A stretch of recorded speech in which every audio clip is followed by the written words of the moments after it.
Hey there guys, welcome back to Interstellar Happenings, your source for universal news and mysteries. Larry here once again, and boy guys, do I have an episode that is mind-bending for you today. I'm sure by now many of you are deep into this whole Eglin Air Force Base incident.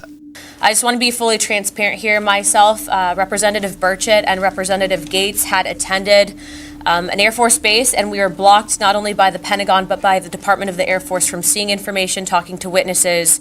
And after much arm twisting, we got some of the information, but the fact is that they answer to Congress and thus the American people, and any government entity that attempts to stonewall us is doing nothing in the vested interest of the American people.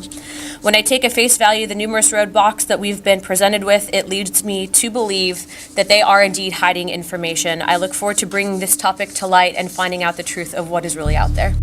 This base is a cornerstone of the Florida landscape and is more than just a military hub. It's a center of cosmic intrigue, home to the enigmatic 20th Space Surveillance Squadron, a unit shrouded in secrecy. Their mission, to monitor the vast expanse of space. Space Delta II's mission is defined as space domain awareness. We have a lot of things up in space. And I don't just mean things we're actively using. There's a lot of trash up there as well. We call it debris or dead payloads. Space domain awareness is knowing where all of those things are, so that way we can maintain the missions of the active items while avoiding the debris and the junk. Yet the specifics of Eglin's space program is a closely guarded clandestine operation, a puzzle piece in the grand scheme of national security. Could Eglin's advanced space surveillance capabilities be a factor in the reported UFO sightings in this area? Could they have attracted extraterrestrial visitors or be linked to top secret projects? So the answer to that question is that we really don't know right now. It's turned into a real conundrum where one general has now stood in front of our elected representatives and told them no. You do not have the right to see what is happening here.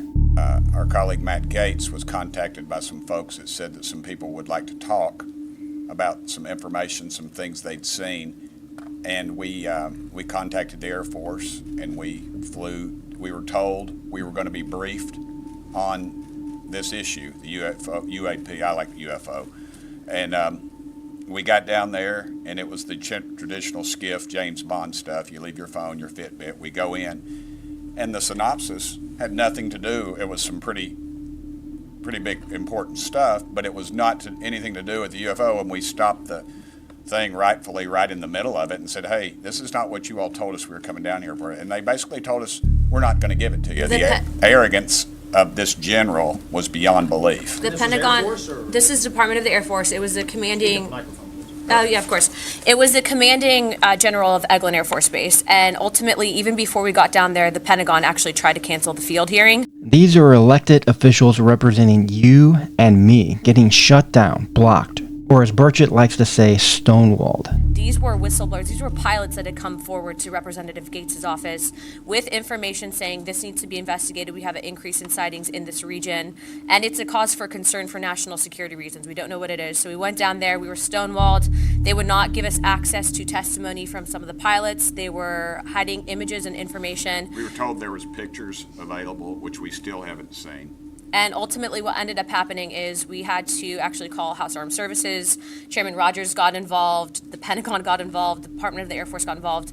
We actually got into an argument with the general of that base. And that's not all, guys. They're claiming the Pentagon is now tampering with witnesses, telling them not to testify. NASA is shutting their doors. The closer we get, the more layers we peel back, the more it appears we have been right all along. It's either something that's extraterrestrial or something that we have in our skunk works that we are reverse engineering.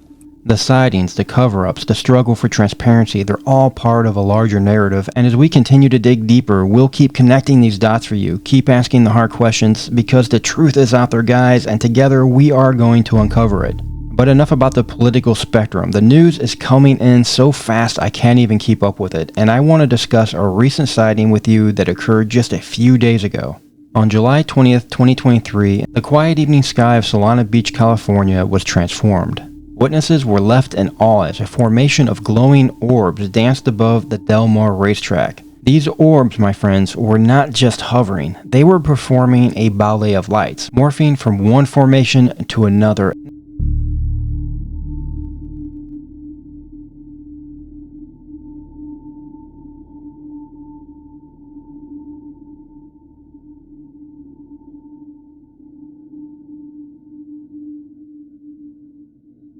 Now I know what you're all thinking here. Could this be military flares, or perhaps even a drone show? Well, I reached out to Del Mar Racetrack, where these were seen hovering over, and they confirmed for me that no drone show was conducted on their property that day. And as far as military flares go, well, I don't think they stay stationary in the sky for 46 minutes. And this event occurred between 9:20 and 10:06 p.m. So what could it be?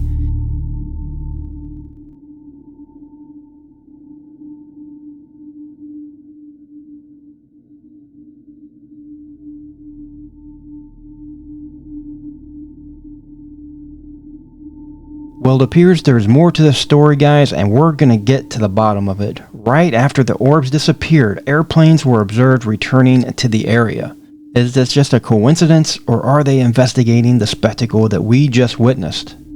And there's more, guys. This event was witnessed by multiple spectators just a short distance away. Another group of witnesses that seen this array of about 10 lights lining up in the serene sky. 4 lights actually ended up breaking away from the formation, traveling upward and to the right, while the remaining lights gradually faded into the darkness.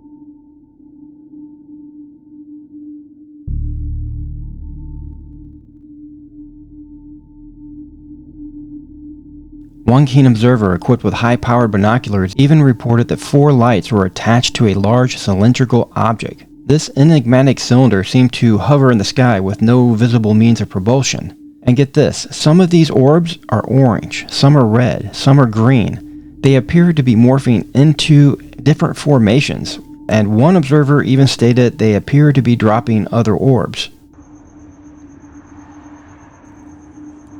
Wow. It's dropping a bunch of smaller orbs out of it. So what do you think, my friends? Are we looking at a new form of military technology, or perhaps a celestial phenomenon, or even drones? Or could it be visitors from another world? As always, I encourage you to keep an open mind when thinking about this subject, to question, analyze, and speculate, because in this vast universe of ours, anything is possible. But that's all I have for today, folks. Remember to keep looking up. You never know what you might see. This is Larry, though. For now, I'm signing off, so take care.